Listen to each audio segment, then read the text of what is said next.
De acordo com a Organização Mundial da Saúde, a dor de cabeça ou cefaleia afeta mais de 90% da população mundial.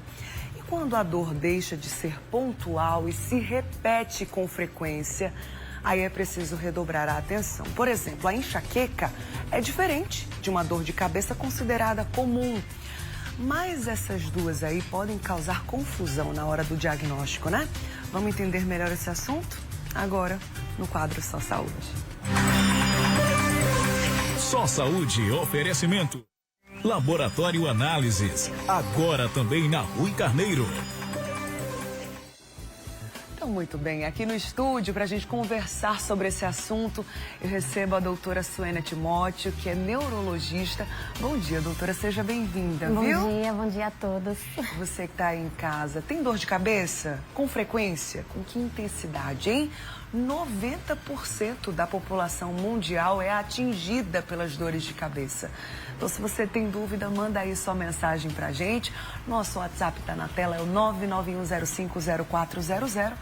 E o celular do Mulher Demais, aqui sempre em mãos, pra gente acompanhando as questões em tempo real, tá? Doutora Suênia, quais são as principais causas, né? Já que esse número é tão expressivo, 90% da população mundial tem dor de cabeça. O que é que causa essa dor de cabeça? Explica pra gente. Existem vários fatores, né? Os principais fatores são relacionados ao sono, relacionados à alimentação, né? E ao histórico genético que as pessoas têm em relação à parte familiar, principalmente quando a gente pensa nas enxaquecas. Entendi. Claro que existem tipos e intensidades diferentes de dor de cabeça, né? Vamos soltar aí a telinha para ficar mais fácil de você que está em casa entender, pode ser? Soltar aí pra gente, ó. Tá aí na tela já, então. Pedir para os meninos tirarem, por favor, o destaque de hoje, para o pessoal de casa acompanhar um por um aí. Obrigada, gente. Ó, sinusite, doutora, essa dor aqui na parte frontal da cabeça? Isso, na verdade a sinusite é um diagnóstico diferencial da cefaleia do ponto de vista neurológico.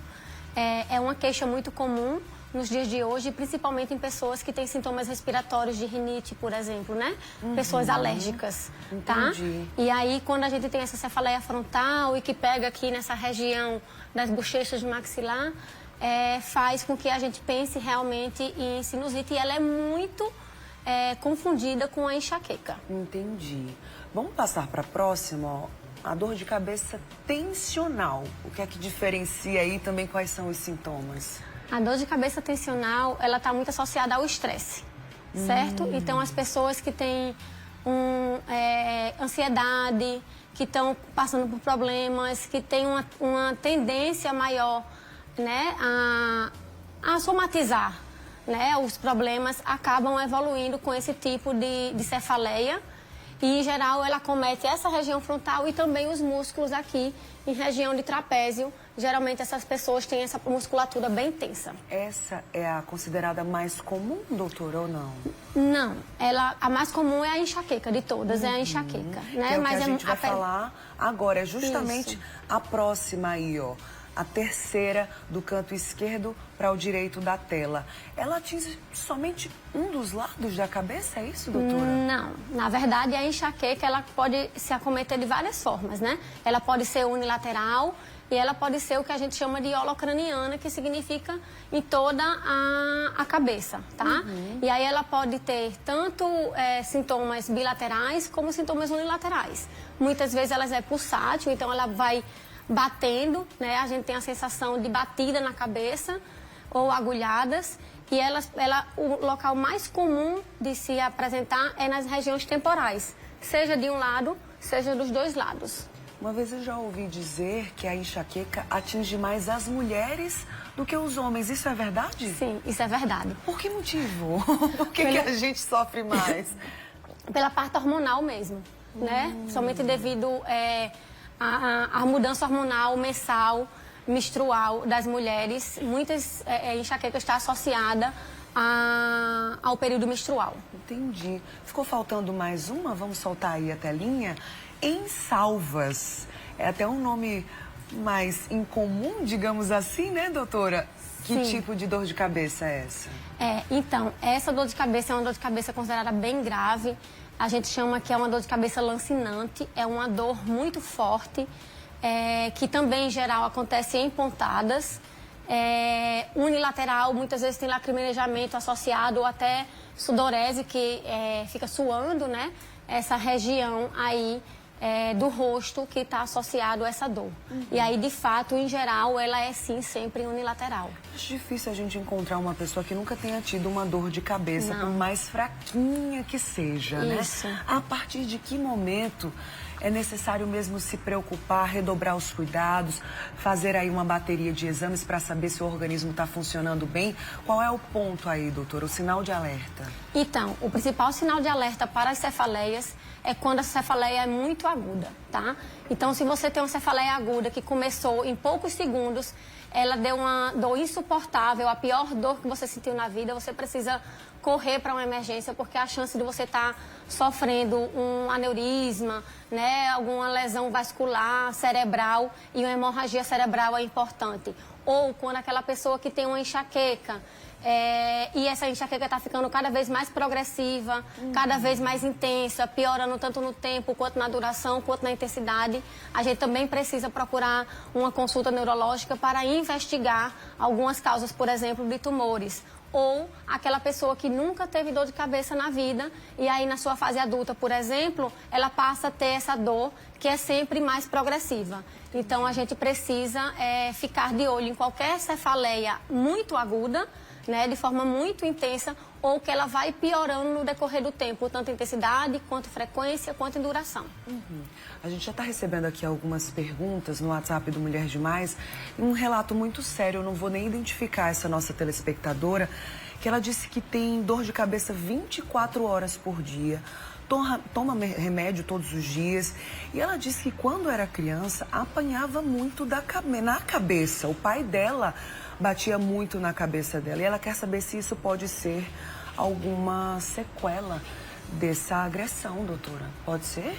Sim, poder pode, né?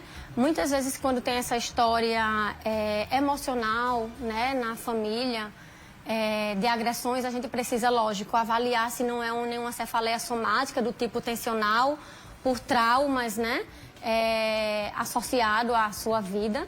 E aí a gente precisa investigar do ponto de vista tanto neurológico quanto psiquiátrico, mas se tem história, sim, de agressão, o ideal é fazer um exame de imagem para ver se tem algo, né, alguma lesão sequelar nessa região, né, em qualquer região cerebral. Se não, aí ficaria como uma cefaleia tensional, secundário a algo somático do ponto de vista emocional.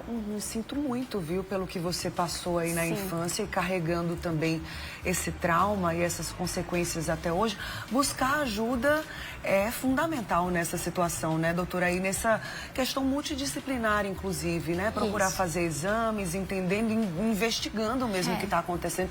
Ninguém merece sofrer 24 horas por dia com dor de cabeça, né? Nesse caso, precisa de um acompanhamento não só médico, né, com o neurologista e com o psiquiatra, mas também psicológico, tá? Para poder estar tentando sanar todos os sofrimentos existentes nessa história.